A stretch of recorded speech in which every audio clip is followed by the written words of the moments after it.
very, very free and fair. But before then, quickly, let's touch base with the traffic situation across town. Yes, we can tell you that most of the areas we're covering is still very, very good.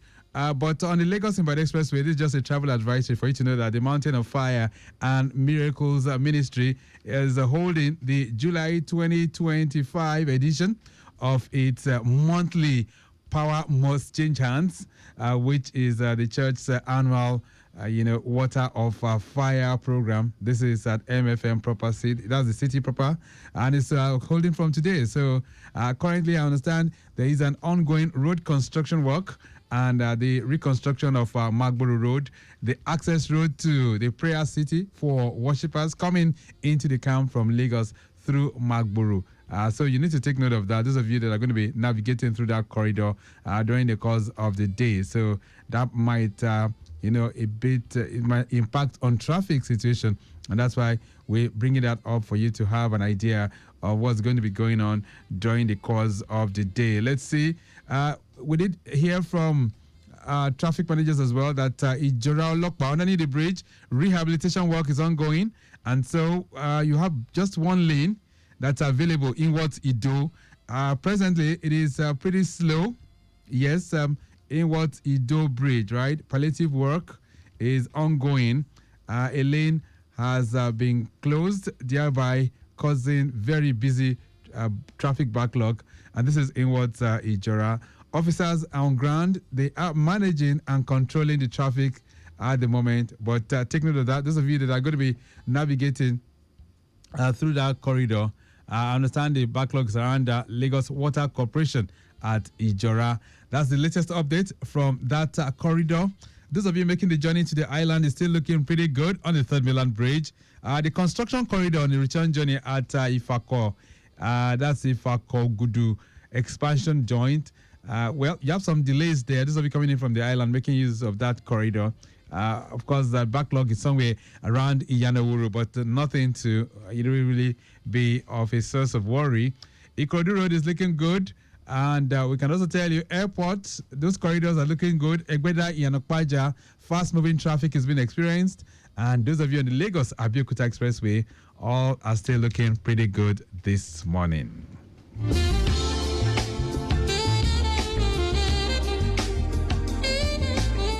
On Talk Time, we are dissecting the role of citizens in ensuring a free and fair local government elections in Lagos State. Well, as we speak, Lagosians are preparing for the forthcoming local government, which is slated for the 12th of July, the year 2025. And I can tell you, as we speak right now, the chairman of the Lagos State Independent Electoral Commission, Honorable Justice Bola Okikiolu Igile, has promised that she's going to be putting in place, perhaps the freest and the fairest kind of elections. But anyway, we'll be dissecting all of that by the time things unfold. But this morning, I'm bringing a guest, someone who's no stranger to the microphone, who will be able to talk us through, especially on the relevance of local government in today's government structure. He's been here before. Honorable Kolawole Taiwo is former member, House of Representatives at the National Assembly, and he's also former Deputy Speaker of the Lagos State House of Assembly. Honorable Kola Taiwo, nice to have you in the building once again. Good morning. Thank you. Good morning, Victor. And you're welcome. Thank you. Great. So, 7 days from now, Lagosians will be hitting the polls, and then we'll be talking about how to elect leaders at the local government elections. But I need you to just share your perspective on the importance of local governments in not just in Lagos, but across the country. How significant are these local government structures? Thank you very much. Let me start by, first of all, congratulating you on the award. Thank you. I think you deserve it. Thank you so much, Honorable. Thank you. All right. The local government is, if not the most important of all the arms, because people live there. Nobody lives at the state or federal level. It's just for administrative convenience. But that is where the people live. And that is where the people feel the impact of effective and non-effective local government administration. Therefore, we cannot overemphasize that is the closest to the people. Right. And if they are working, take for instance, I'm from a local government in LCD in Lagos. All right. That is actually performing.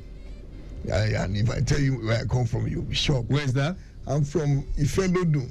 That's Amukoko. Okay. Ifelodun of Ajeromi Ifelodun. Right. And you know, if you go there is no road, or virtually all the roads have been tarred. And we have access, and you don't have problems. You don't even need to pass through the high streets. Okay, so I know that, like you said, it's supposed to be perhaps the most important, but a lot of times it is the least considered. So why is that so? Well, it's the people. You have been look at you talk about the retired justice calling on people. And she's ready to conduct the freest election. We have been seeing parties moving around, everybody campaigning. Then it's left for the people that will always come back and start complaining to do the right thing. Okay. And they should ask questions. This is the right time for residents to ask these people questions. Ask them tough questions. Let them tell them what they have in stock. What we found in the past, Honorable Kolataiwo, is that there's a lot of apathy when it comes to local government elections. It appears most people, not just in Lagos, across Nigeria, they do not believe in local government, especially when the issue of elections come to play. Why is that so? You know, I'm also shocked with the way people are always feeling about, and it's not about party. Any party in government will be accused that they are going to steal the vote, and you are not going to do your civic responsibility of voting. And you know, and even the parties, most of them are not serious about it. So, you know, the last election, the general election, even the one that people say is always very serious, there are some parties that doesn't have party agents in most of the votes, and which means the votes start from there. And you know, if people take the local government serious, particularly now that people are now talking about it, that is the closest to the people, is the most important to everybody. Right. And if you take it for levity, you blame nobody. Okay, so the big question here, and I need you to be very, very frank as much as you can. So people do not really have faith in local government elections because they feel that it's just a dress rehearsal. I mean, they feel that any party that controls any state must surely win the local government election. What do you say to such observers? I think you are right. There was a day I was on one of the programs and I was talking about the importance of even Supreme Court and where the cause their actions and inactions that led to where you have really pointed at. You know, I remember 2003 when PDP decided to take like virtually all the states in Southwest, and when they resumed government, they decided to do some illegalities that Supreme Court has the power to rebuke them and return back to status quo. They fold their hands and make political judgments. Take for instance, the Constitution gave the House of Assembly to pass law on LASEC, for instance. That is SEC. Let me do SEC, the State Independent Electoral Commission. Right. And they have commissioners. And you know, when the new government comes to the state, they would dissolve such commission. And the people will seek redress, even to the Supreme Court, and the Supreme Court will not give their judgment. That was the beginning of the problem with the local government election. And because it's as if saying that a president will come and dissolve INEC, will send all the commissioners away, and the Supreme Court will not make statement. And those things are against the Constitution. Constitution gave power of removal, and the only power of removal is not wholesale. If you see one of them that is not doing well, it's the House of Assembly that will even come with 2/3 to remove that person. Not an wholesale demolition of commission, constitutional commission. And that was the beginning. You know, when you dissolve them and you now bring your people will now do your bidding. And that weakens the elections at the local government. So the question is, what did your assembly, I mean the National Assembly, what have they been able to do to change this? I mean, if we know that it's going to be having lots of political influence in appointing those that are supposed to be manning the local government elections, what has the National Assembly done to change that narrative? No, the power to select or to confirm of SEC lies with the State Houses of Assembly, not National Assembly. But the problem is we have three arms of government. The legislative arms makes laws. It's the judiciary that interprets. And when the judiciary are not doing their bid the way they're supposed to do it, it becomes problematic. Because the National Assembly cannot interpret. You cannot make laws and interpret it yourself. And it's the executive that will execute the law. That's how it works. Right. And when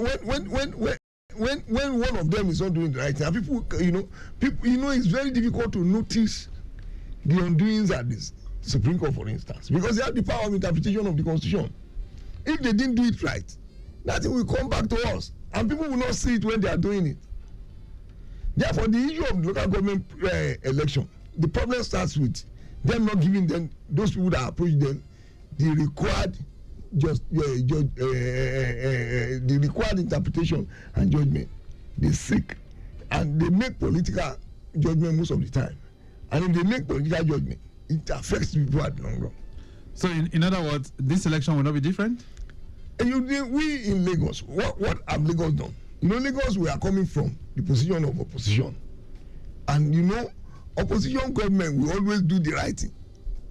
Because they know that if they fail to do the right thing, the bigger government at the federal level will come with their big stick and demolish that thing using the normal instrument of law. So to encourage transparency... the first thing that Lagos does is that most of the time, if Lagos want to pick the head of LASEC, they always go for a retired judicial officer. Right.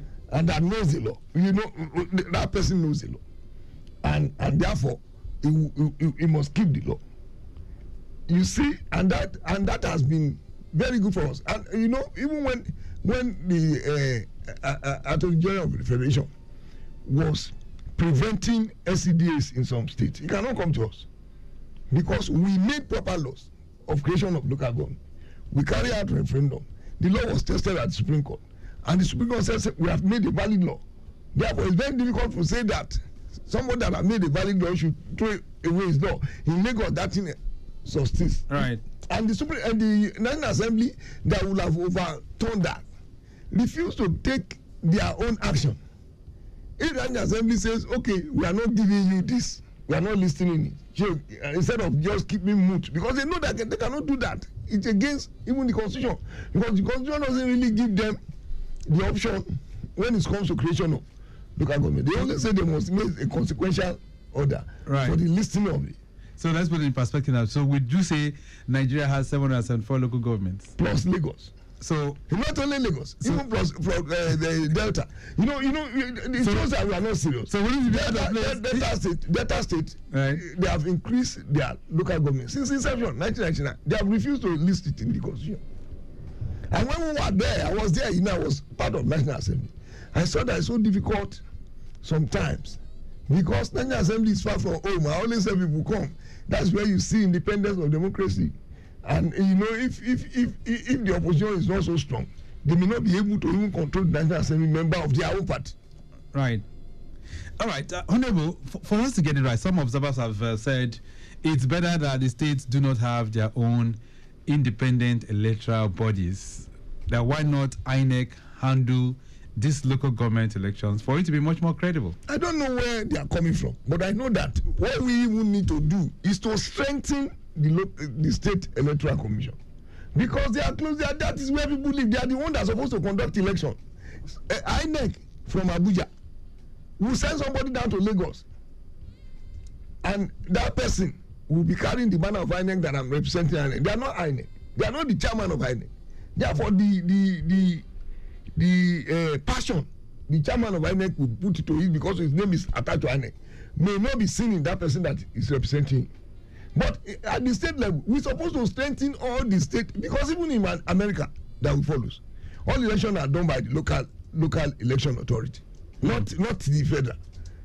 The federal only collect the result from the states.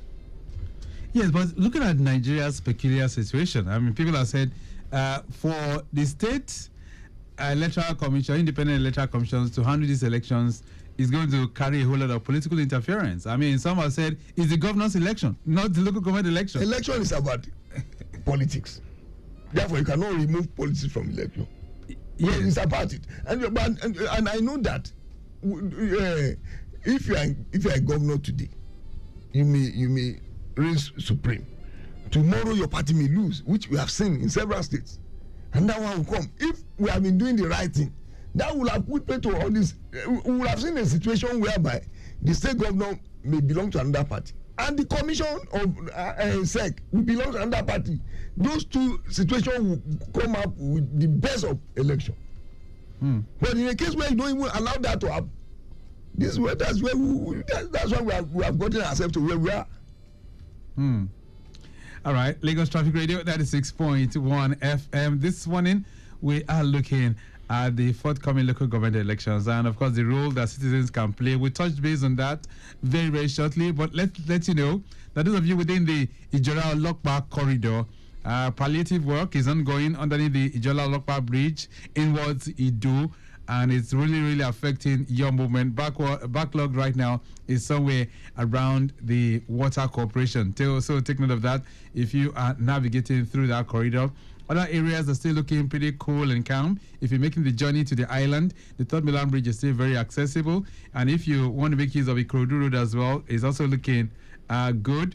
Mile 2 end, I understand movement from Rainbow, that's second Rainbow up to Mile 2 okay. Down to Auto Wharf, inwards and outwards is still looking pretty good, very much in good shape. Movement from Mile 2 underneath the bridge down to Droba Junction, Maza is looking pretty good at the moment. And we can also tell you that the return journey from Maza down to Total Fuel Station, slightly busy. That's between Ekomok to Car Wash. But beyond that point, it's good up to Suru Alaba. Alakija Environ, still very much in good shape, both in and out. So we can tell you Mile 2 is looking pretty good this morning. Around the construction corridor, talking about the Ifako Gudu expansion joint repair works, it is slow if you're coming in towards the toll gate. All right, so it's a pretty slow.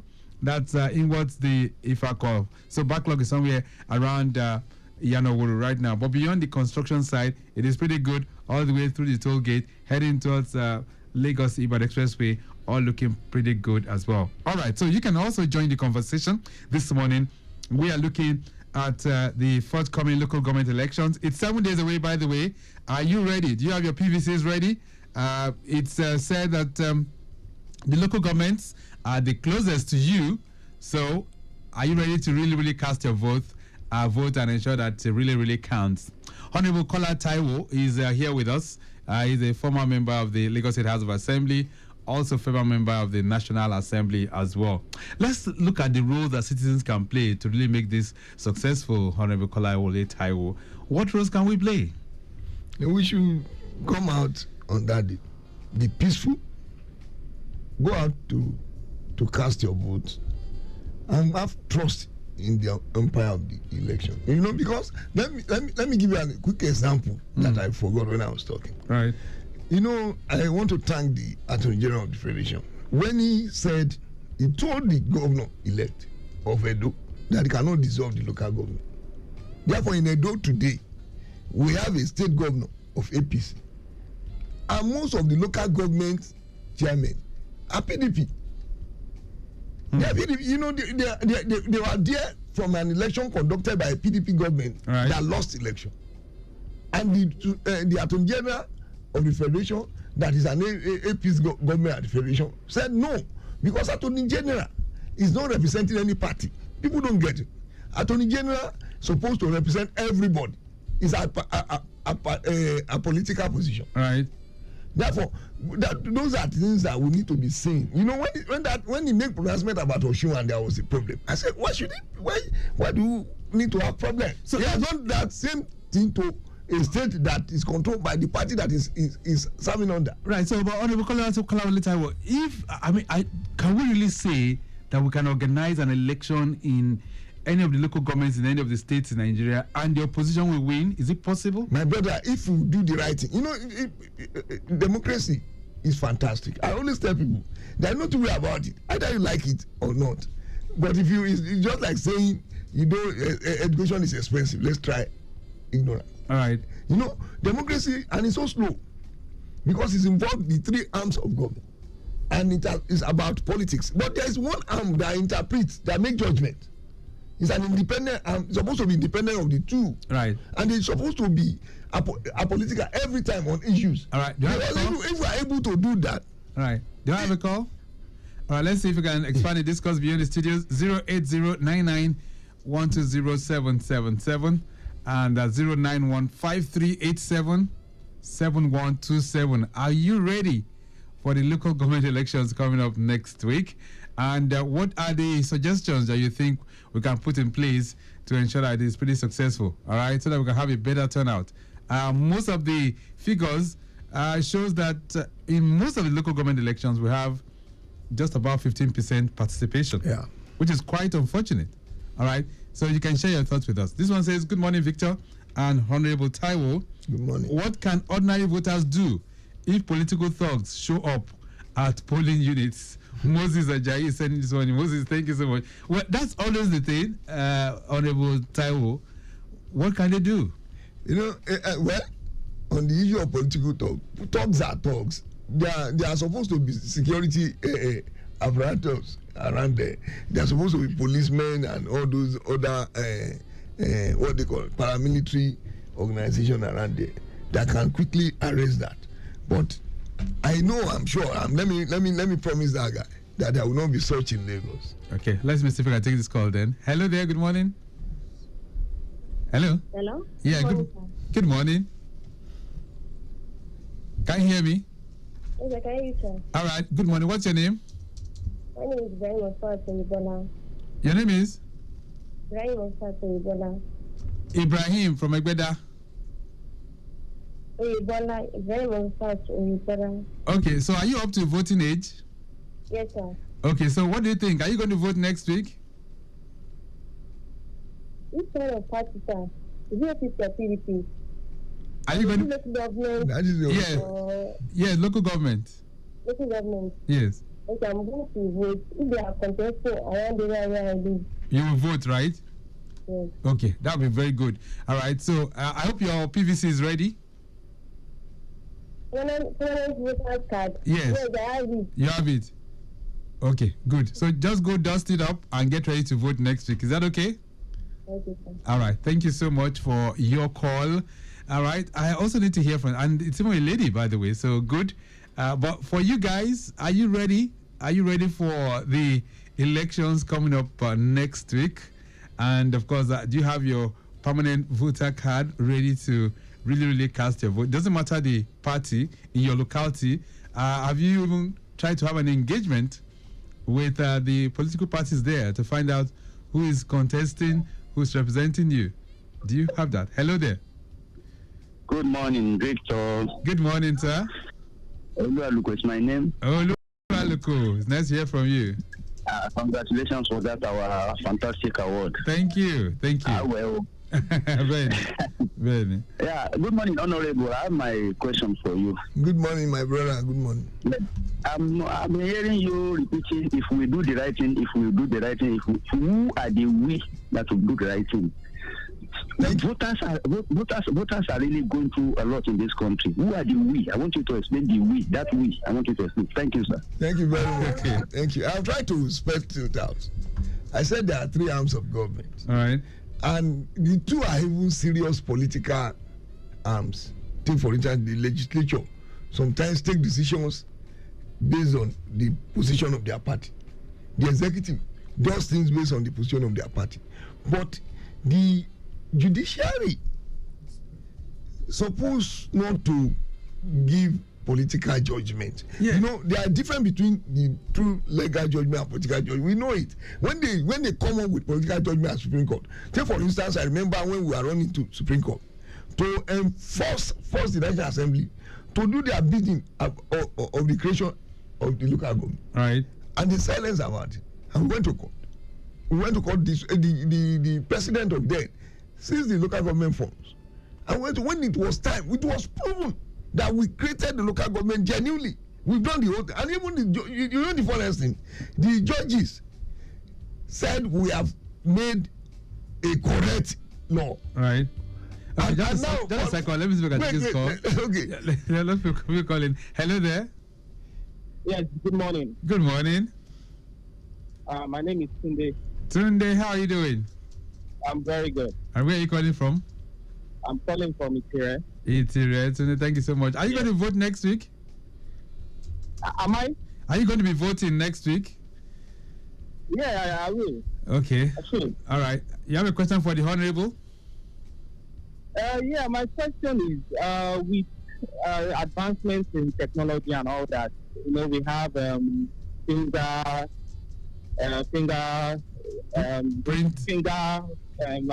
facial technology and all. Yeah. Why do we still use paper to do our voting? Very good question. Okay. Yeah, because technology will make it more transparent. So why are we not looking into using more technology for the voting process? Very good, very good. Thank you so much, Tunde. That's a very good question. So, why are we not doing that? Why are we not doing it? Partly because, that's why I said we need to strengthen local government. We are strengthening the national LBD INEC. INEC has all these things that he was talking about. We need to ensure that the local government, the state independent electoral commission is strengthened to the point of having necessary instruments to carry out proper elections using those technologies. And one way by which you can do it, if there is collaboration between INEC and at the federal level, okay, and the SEC at the state level, because they attract the same populace. Right. Therefore, the data and those instruments that he has raised, they are domiciled with the national INEC. Why can't they release to the SEC? Let us still use the same thing. All right. And that will have made the spending reduce the spending on election, because the SEC cannot have the same type of money that INEC has. All right. Let's get back to Oluwaloko's concern. I mean, when you were saying I was saying that at that point of judgment, they said the Lagos State House of Assembly have made correct law. For them to make pronouncement that the National Assembly should go and carry out their function, they said the process is inquit. That statement of inquit is political, because they don't want to offend the president. So let's put it in perspective now. I mean, if then you had judges that were courageous to say this is the right thing, some have said today's judges are not like that, and that has been infiltrated by your party. The Supreme Court, for instance, is being accused of giving political judgments, sometimes lacking the kind of interpretation that would be clear cut, so to say. And that's why you find that sometimes when Supreme Court give judgment these days, the interpretation is neither here nor there. Can you give me an example of such? Give me an example, because I know that the one that was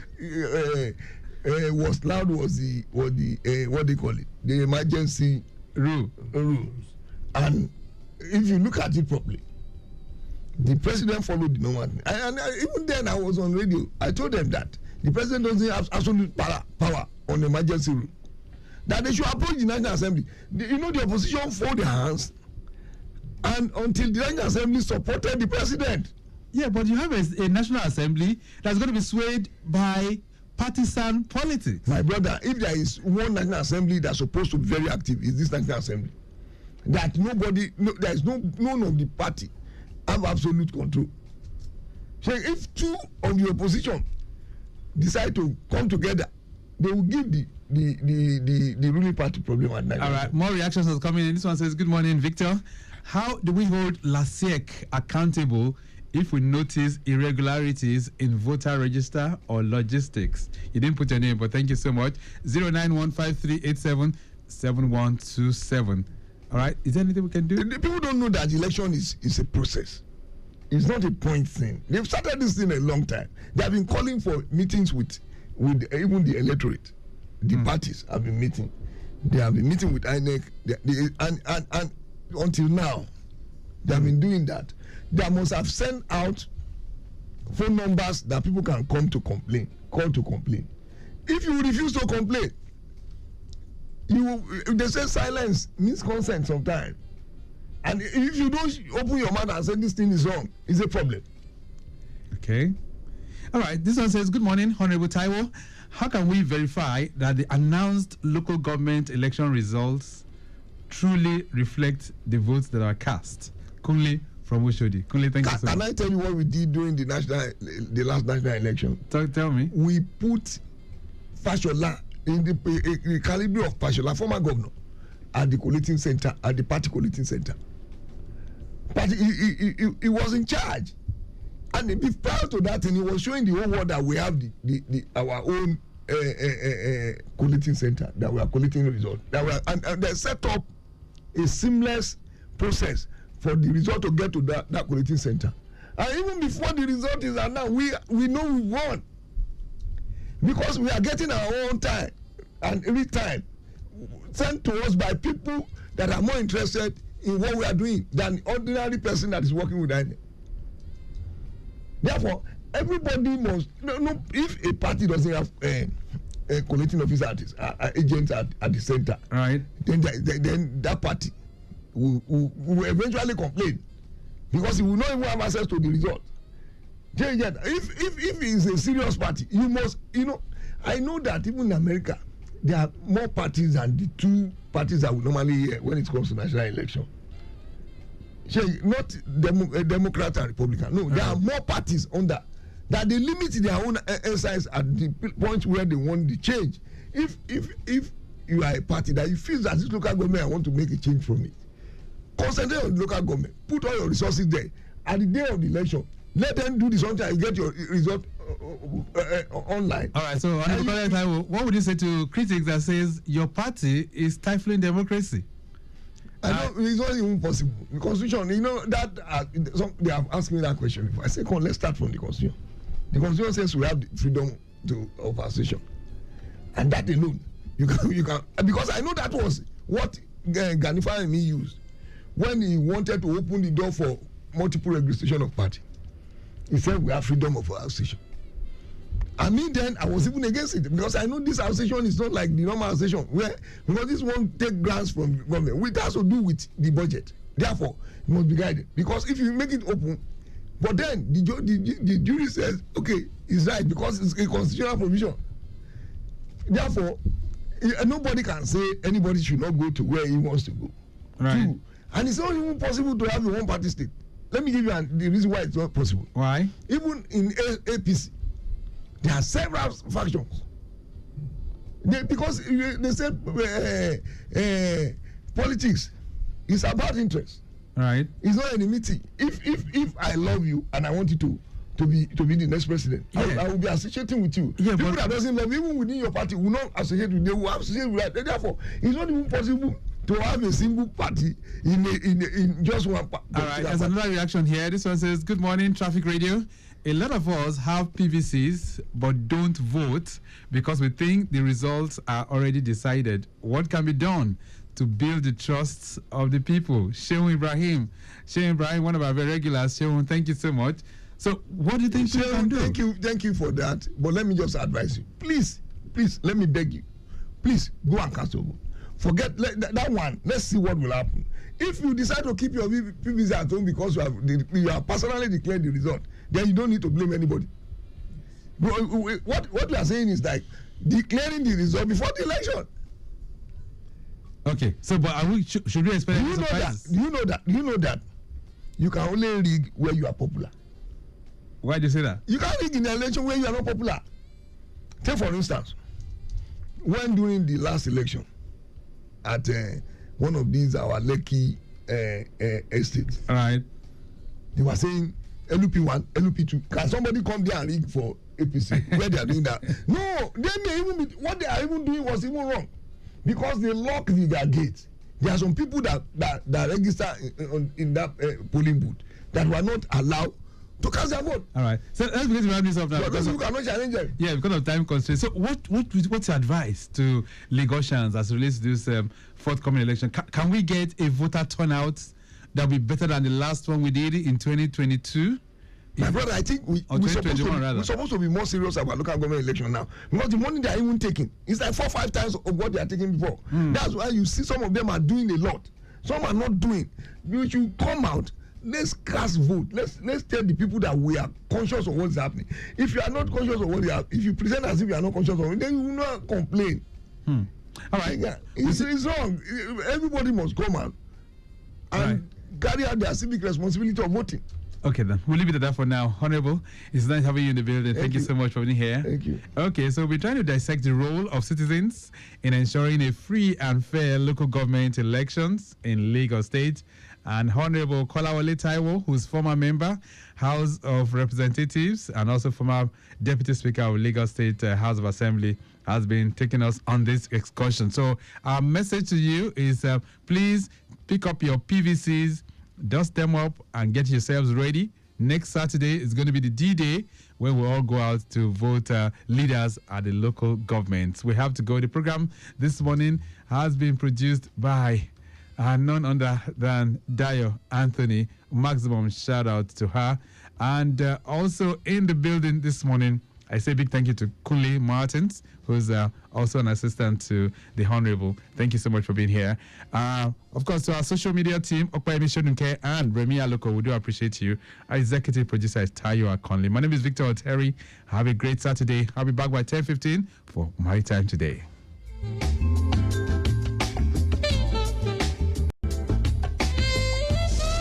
The dial that helps you navigate through Lagos traffic with ease.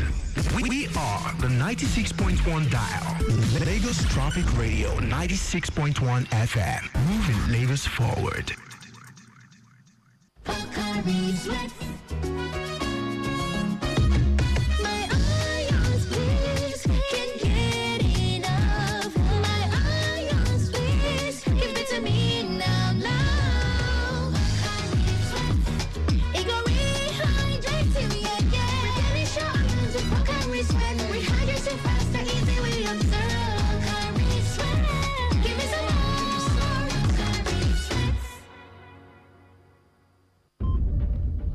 I don't know, man. These days, all you hear is save, invest, save, Wait, how do you guys find this money? Is it not someone that is settled that will have money to save and invest? And even if I manage to invest or save, the interest rates are so low. And one can lose money in all these crypto, NFT, blockchain, and so on.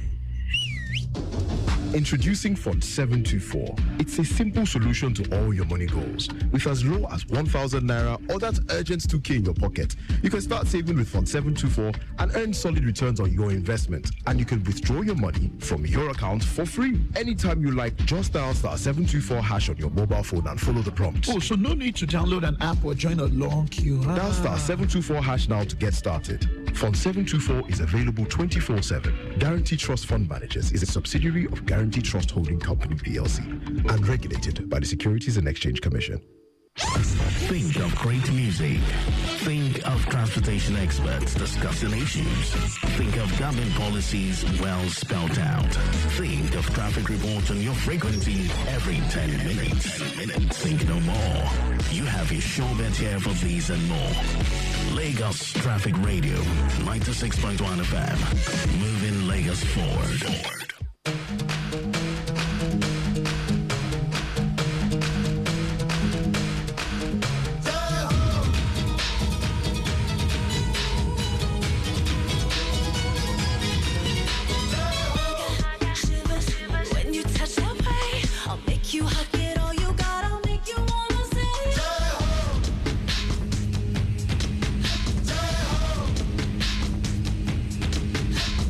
I got fever.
I don't know, man. These days, all you hear is save, invest, save, Wait, how do you guys find this money? Is it not someone that is settled that will have money to save and invest? And even if I manage to invest or save, the interest rates are so low. And one can lose money in all these crypto, NFT, blockchain, and so on. Introducing Fund 724. It's a simple solution to all your money goals. With as low as 1,000 naira or that urgent 2K in your pocket, you can start saving with Fund 724 and earn solid returns on your investment. And you can withdraw your money from your account for free. Anytime you like, just dial *724# on your mobile phone and follow the prompts. Oh, so no need to download an app or join a long queue, huh? Dial *724# now to get started. Fund 724 is available 24/7. Guarantee Trust Fund Managers is a subsidiary of Guarantee Trust Holding Company PLC and regulated by the Securities and Exchange Commission.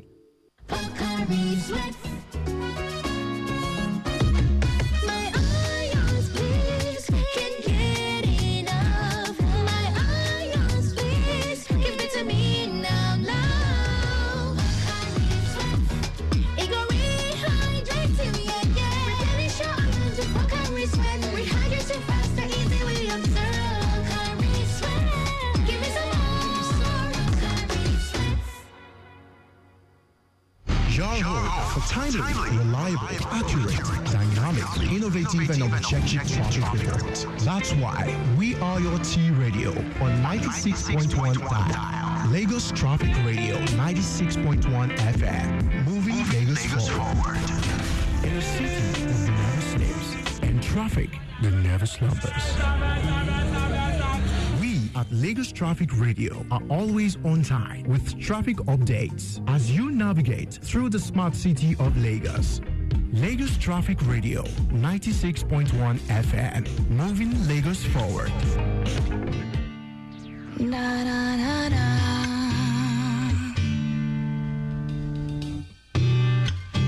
The smell of your skin lingers on me now. You're probably on your flight back to your hometown. I need some shelter of my own protection, baby. Be with myself in center, clarity, peace, serenity.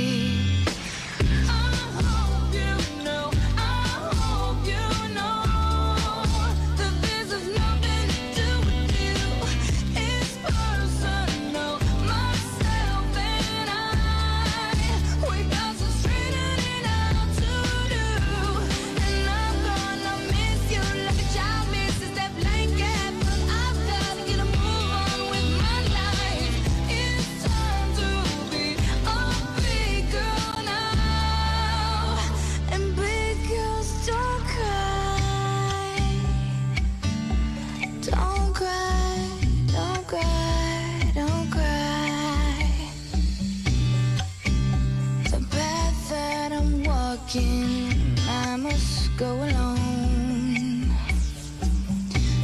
I must take the baby steps till I'm full grown. Fairy tales don't always have a happy ending, do they? And I foresee the dark ahead if I stay.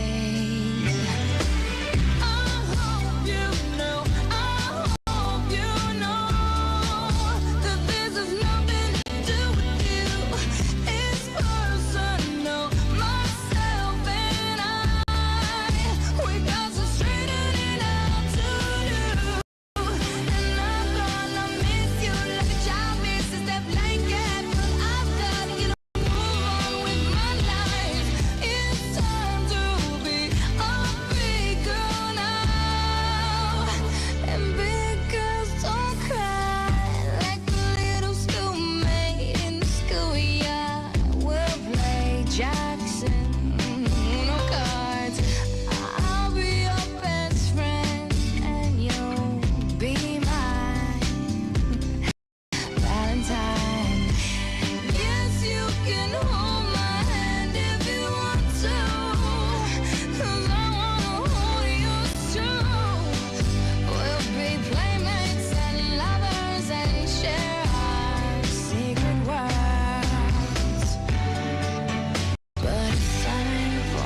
if I just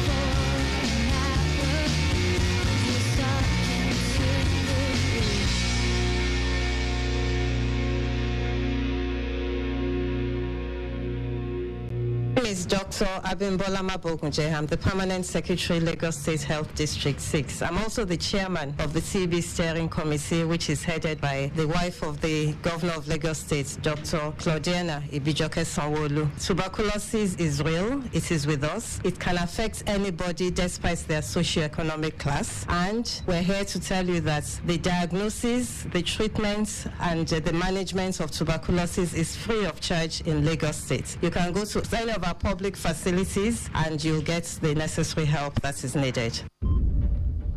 I don't know, man. These days, all you hear is save, invest, save, Wait, how do you guys find this money? Is it not someone that is settled that will have money to save and invest? And even if I manage to invest or save, the interest rates are so low. And one can lose money in all these crypto, NFT, blockchain, and so on. Introducing Fund 724. It's a simple solution to all your money goals. With as low as 1,000 naira or that urgent 2K in your pocket, you can start saving with Fund 724 and earn solid returns on your investment. And you can withdraw your money from your account for free. Anytime you like, just dial *724# on your mobile phone and follow the prompts. Oh, so no need to download an app or join a long queue, huh? Dial *724# now to get started. Fund 724 is available 24/7. Guarantee Trust Fund Managers is a subsidiary of Guarantee Trust Holding Company PLC and regulated by the Securities and Exchange Commission.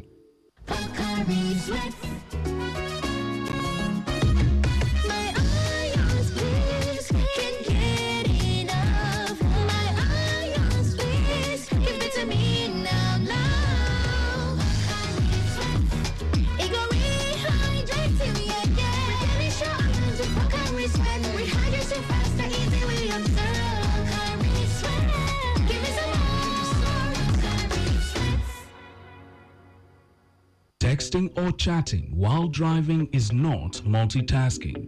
It is driving blind. Drive to stay alive at all times. A message from Lagos Traffic Radio 96.1 FM.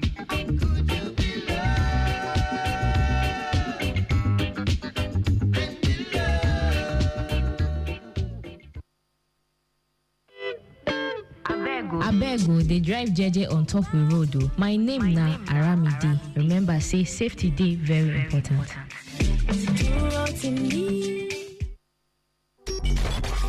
Your home for timely, reliable, accurate, dynamic, innovative, and objective traffic reports. That's why we are your T Radio on 96.1 dial. Lagos Traffic Radio 96.1 FM. Moving Lagos forward.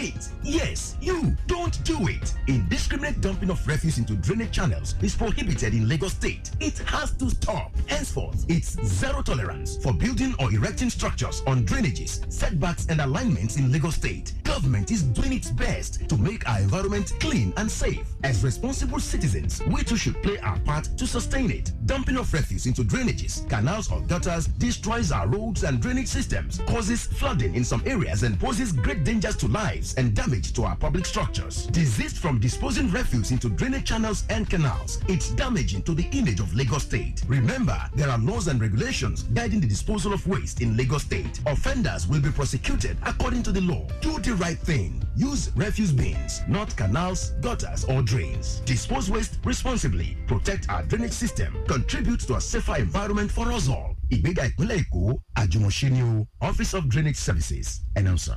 If you ask me what a team of heroes look like, I'd say people committed to creating a clean and beautiful state. After all, what's there to love about living in a dirty and harmful environment?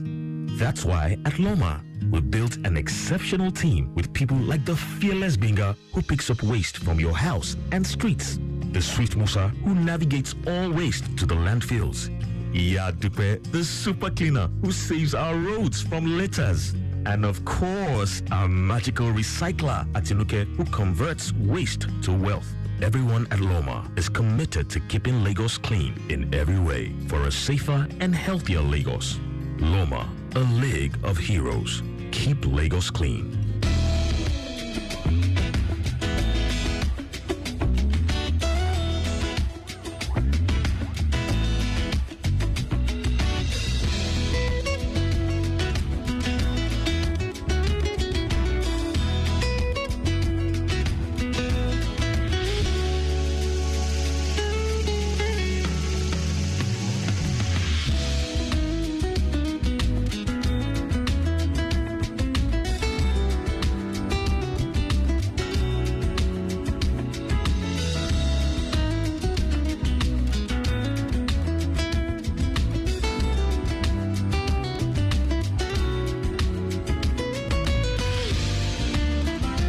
And another fabulous morning to you, Lagos. This is Cleaning Edge. Welcome to the show. And this program is that program that brings you real conversations, update, and interventions from the Lagos Waste Management Authority, LOMA, as we work together to build a cleaner, safer, and sustainable Lagos state.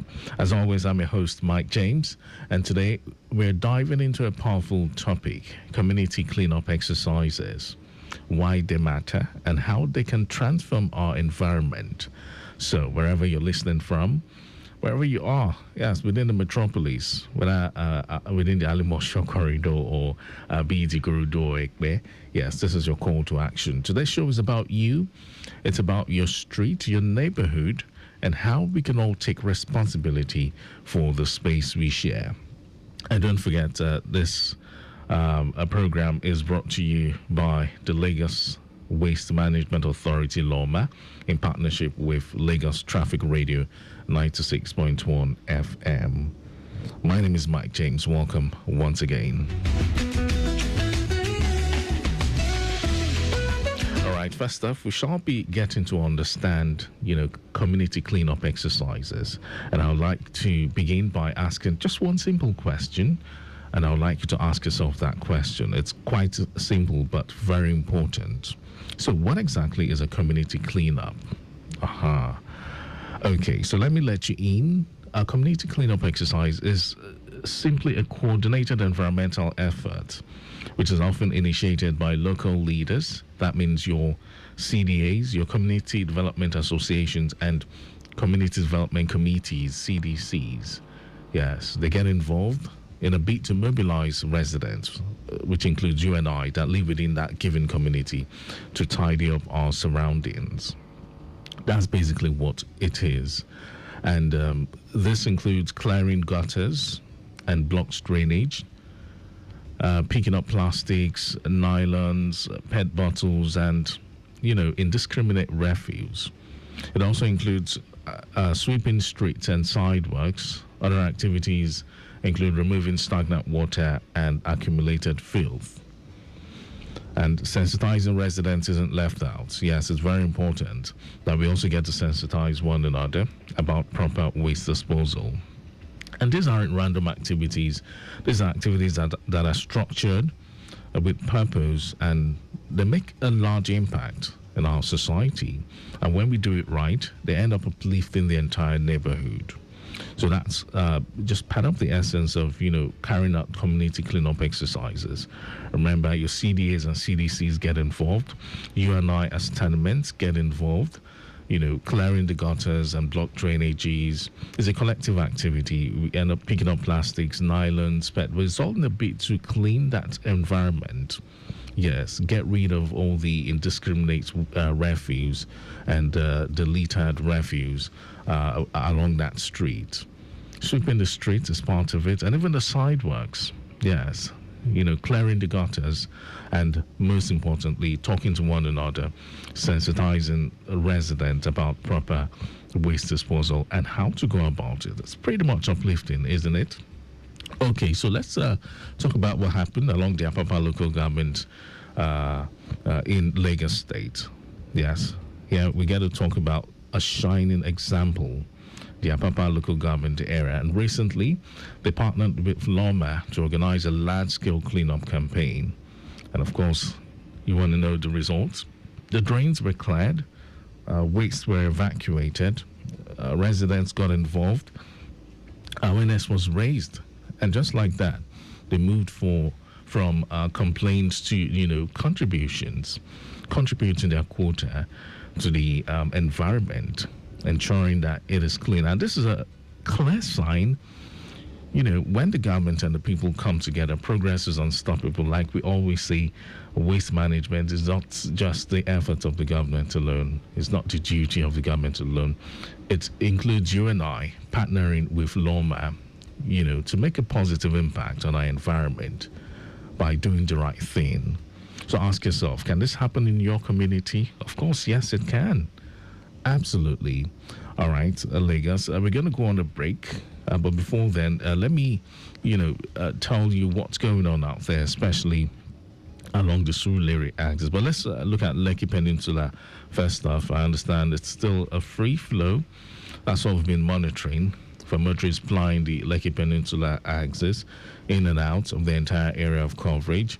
And good movement has been observed from Peninsula Gate approaching Farm City all the way down Admiralty Road 13 and 14.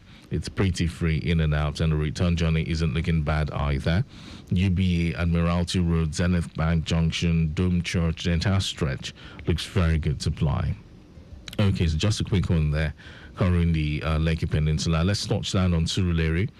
Traffic-wise, from Domolong Bridge, navigating Ojuelegba, good movement. That's what it's looking like. And Domolong Bridge, this time connecting Ojuelegba Bridge, connect all the way down to Barracks. I understand traffic flow still seems quite favorable. And beyond Barracks, better movement into Stadium. That's underneath Stadium Bridge, slow movement, just approaching the traffic light there, owing to alternation. And we're using Stadium Bridge. You want to connect Alaka, you'll have it very good. Using the service lane on Alaka Road isn't looking bad either. Alaka connecting Ikmori still looks good to use. Well, it's a Saturday morning. It's something to expect, owing to the fact that Lagosians are taking their time.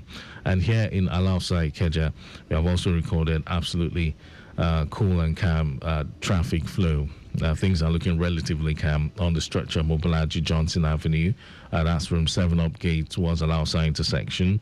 Abafemi Olowe here, equally looking very good to use, considering slight delays approaching a radio traffic signal light and Allen, where we have major alternation ongoing. The stretch of Latif Jakane Road isn't looking bad either. Just be on the lookout, drive cautiously, and keep it within the required speed limit. So we're still delving into the world of community cleanups, yes, and why it is important here on Cleaning Edge. Let's go on a break. We'll take a message from our partners. When we return, we shall get to talk about, some reasons why cleanup exercises are a must, why it must be implemented within your community. Stay here. Stop it! Yes, you don't do it. Indiscriminate dumping of refuse into drainage channels is prohibited in Lagos State. It has to stop. Henceforth, it's zero tolerance for building or erecting structures on drainages, setbacks, and alignments in Lagos State. Government is doing its best to make our environment clean and safe. As responsible citizens, we too should play our part to sustain it. Dumping of refuse into drainages, canals, or gutters destroys our roads and drainage systems, causes flooding in some areas, and poses great dangers to lives and damage to our public structures. Desist from disposing refuse into drainage channels and canals. It's damaging to the image of Lagos State. Remember, there are laws and regulations guiding the disposal of waste in Lagos State. Offenders will be prosecuted according to the law. Do the right thing. Use refuse bins, not canals, gutters, or drains. Dispose waste responsibly. Protect our drainage system. Contribute to a safer environment for us all. Ìgbéga ìpínlẹ̀ Èkó, Àjùmọ̀ṣe Office of Drainage Services. Announcer.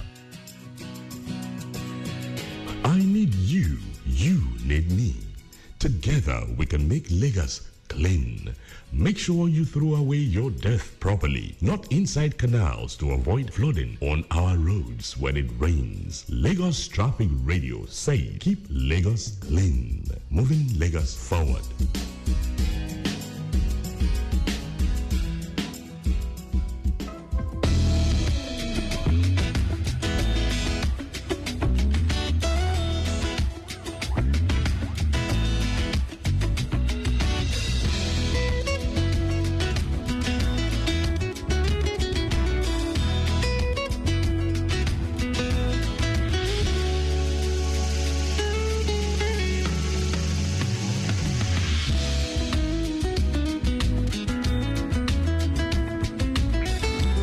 Welcome back to Cleaning Edge here on Africa's first authentic traffic radio. If you're just connecting with us, my name is Mike James. Nice to meet you. And today we're looking at community cleanups and why this is very important. Yes. And before we went on that break, we talked about what happened along the Apapa local government area and how they partnered with Loma. And a large-scale cleanup campaign was organized, and of course, drains were cleared, wastes were evacuated, and this was in partnership with the residents of the Apapa local government area. And of course, they also made some awareness for those who weren't aware of what was happening, and some education was given to those who didn't have an eye there, why community cleanup should be done, should be implemented, at least even if it's once or twice in a month. All right. And this has made a very, very positive impact on the Apapa local government corridor. People coming together, to make progress in terms of, waste management and doing the right thing in order to make the environment more sustainable. And of course, we're asking the question, can this happen in your community? Of course, yes, it can. All right, so let's look at reasons why cleanup exercises are a must. Yes, why it is very important and it must be implemented. Now, if we break it down, let's do a breakdown why you and your community should prioritize cleanup exercises. So we'll give you some reasons. It reduces litter and pollution. Of course, our streets, markets, bus stops, and public spaces are littered every day, whether knowingly or unknowingly. Cleanups help remove these waste before they clog gutters or even end up in the lagoon. Now, cleanup exercises are very important because it promotes recycling culture. During cleanups, you can educate yourselves, you can educate residents on how to sort waste. It gives you the opportunity to interact with one another. Most of the time, owing to our work schedules, we find it hard to, connect with one another. We hardly see each other. But when we organize such, collective activities, it gives us an opportunity to socialize, to get to know one another even better and have a proper interaction. So during this process, we can, educate ourselves on sorting wastes, bottles in one bag, food waste in another, and this reduces pressure on our landfills and promotes circular economy. All right, so these are part of the things that goes on during community cleanup exercises, and also preserves biodiversity. Yes, Lagos has plants, birds, and even aquatic life that thrive in clean ecosystems. So don't let your plastic bottles choke the shoreline. Keep that in mind. It improves public health. Of course, yes, malaria, typhoid, cholera, especially the waterborne diseases, all these are tied to dirty environments. So when you clean your gutters, you clean your drains, you remove stagnant water, and stop refuse build up. This can save lives. Yes, you find out that people living within that community stay healthy. It also supports mental well-being. When the environment is clean, what happens? Your mind feels fresh. So a clean space improves your mood, it reduces stress, and it boosts your morale. It also fosters community unity, which I talked about, especially during cleanups. People hardly greet or see each other and begin to work together, and this encourages love and shared responsibility. So another reason why community cleanups is very important is because it builds environmental responsibility. It gives you a new sense of belonging. Children watching adults clean their surrounding, learn by example. So they grow up respecting public spaces. and also understanding their role in waste management. It encourages stakeholder involvement. Schools, mosques, churches, youths, they tap into this initiative, and of course they also get involved. So everyone can get involved, and Loma is always ready to support with the needed support, tools, strokes, and even technical guidance to encourage community cleanups. All right, so you might be wondering, okay, so how do we tap into this? How do we go about it? Yes, so this is how to start a community cleanup campaign, and Loma is seriously advocating for this. Some of you may be wondering, how do we start this off in our community? Do we need to connect to Loma? Do we need to call, or what do we do? Yes, okay, so step by step. First off, you gather your CDA and CDCs. You mobilize your streets or area leaders. Yes, you bring them together, your street chairman, you inform them, and of course they'll connect with the CDAs and CDCs. Then you pick up a cleanup date. So first off, you have to hold a meeting with the chairman of your street, so you can connect with the CDA, and of course you pick up a cleanup date. But first, you guys will have to hold a meeting and talk about what you want to do. Let them know that, okay, we need to come up with cleanup campaign exercises within the community. You let them know the reasons why it is important, and and the positive impact it makes on the environment. Then, pick up a cleanup date, especially Saturday mornings. Yeah, Saturday morning is always a good idea. Publicize the event. You can use WhatsApp groups, mosques, churches, church announcements, and even town criers, if we still have them. And your compounds, talk to your compound people and make sure you spread the news. And of course, yes, that's the right way to go. And most importantly, engage Loma so that they can provide the necessary tools or even vehicles or waste bags, yes, for you during the exercise. So it's really important you engage Loma, which is the Lagos Waste Management Authority, in this regard. Ensure safety, use gloves. Of course, Loma would further enlighten you and the team on how to go about it. You don't just go out there using your hands to pick up dirt and all that. You need protective tools, gloves, safety tools, when carrying out this exercise. And as you do your cleanup, make sure you educate one another. You teach your fellow residents about sorting and disposal, recycling, and the benefits involved. And also make sure you follow up. You do a follow-up. Make cleanup a monthly habit, not just a one-off. So you should have a fixed date when this exercise will be carried out, and make sure everyone is properly mobilized in order to achieve this feat. And the big part, once you involve Loma early enough, support is more likely and effective. So it's very important you carry the government along, you carry Loma along in this, exercise, especially when making the plan. All right, so that's it, basically how to start up a cleanup exercise. Connect with your street chairman. He reaches out to the CDAs. You pick a date, and of course you inform Loma about the plans you have on ground, so that they too can contribute their own quota. It's all in a bit. It's a collective effort. That's, like I always say, cleanliness, and of course waste management basically as a whole is a collective effort. It's not just for Loma alone, but you and I have a role to play. But Loma is there, as always, to support you and I. It's all in a bid to achieve a sustainable environment, a healthy and sustainable environment for all of us to live in. We'll go on another break, Lagos. We'll come back to some traffic reports, and we shall be wrapping things up. Don't go away.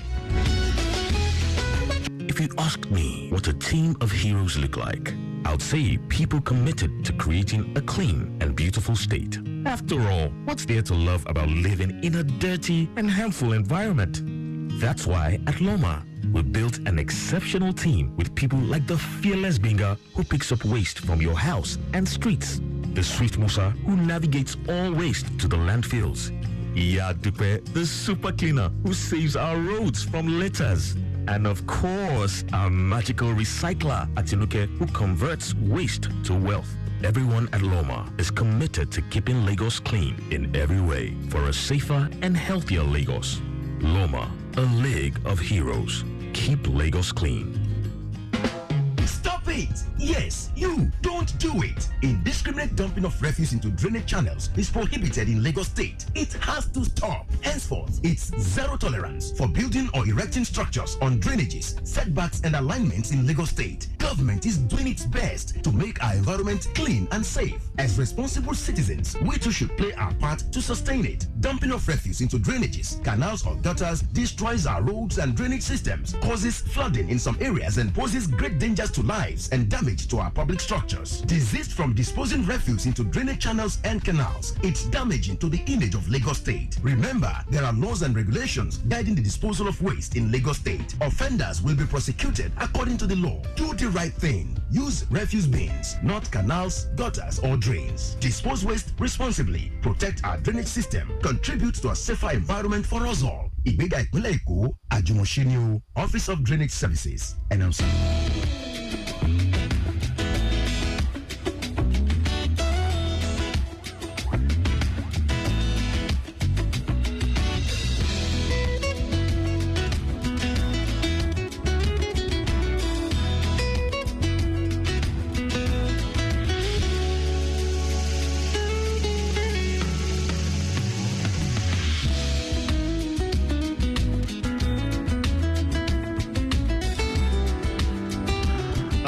Cleaning Air, just a show, and we're talking community cleanup. But let's take a look at the Ejigbo community. What's going on there, traffic-wise? Good movement all the way from Paco down to Ikoto roundabout. That's what we have recorded. And taking it further down to Old Garage, we've had it good as well, and it's still the same. But then slow-moving traffic right from Ikoto intersection inward Ojuodo, owing to activities of the commercial buses. Be on the lookout. Better movement continues from Synagogue all through to NMPC Junction and linking Mubostik into Kenu. Traffic still looks good. Yes, especially from Kenu to Mubostik and the stretch of Jakande, Ijegun Road. Well, slow-moving traffic inward Bako, majorly due to alternation at gates, and of course, considering some field portion of the road. All these put together causing slow movement, but officers very much on ground doing all that they can to ensure they do not spend too much time out there. All right, so basically that's it. So let's begin to wrap things up on the show, Cleaning Edge. Yeah, so we've been able to, enlighten you on how to go about organizing a community cleanup in your community. And yes, we've also been able to let you in on the essence and why it is important to have a community cleanup. And we're hearing this for the first time. Yes, we've also been able to, make you understand what it is all about. And don't forget, within the Apapa local government area, just recently, Loma, was there to organize a large-scale cleanup campaign. And of course, the residents engaged in drainage clearing, evacuating indiscriminately dumped waste, and everyone was involved, everyone was there, awareness was raised, and it was a positive effort, all in a bid to keep the environment clean. So the question is, what has your community done to promote sanitation? Have you participated in a cleanup before? Yes, or do you want Loma to help your area next? You can always connect with the agency, Lagos Waste Management Authority Loma, via text message on 0800 005 2962 or via WhatsApp 0708 060 1020. Of course, yes, you get answers to your questions. If you are able to reach out to Loma, you can also send an email to info@loma.gov.ng. On Facebook, it's loma.gov. Instagram, loma_gov. So let us know, what has your community done to promote sanitation? Have you participated in any cleanup? Or has your community engaged you in any cleanup exercise? Or perhaps you want Loma to help your area next. Feel free to connect with Loma via the following platforms, which I've just given out. Once more, on WhatsApp 0708 060 1020. Facebook, loma.gov. Instagram, loma_gov. And if you've got waste management challenges, feel free to connect with Loma via any of these platforms. So, for those asking, what if I see people dumping refuse illegally? Or what if my area is experiencing waste backlog?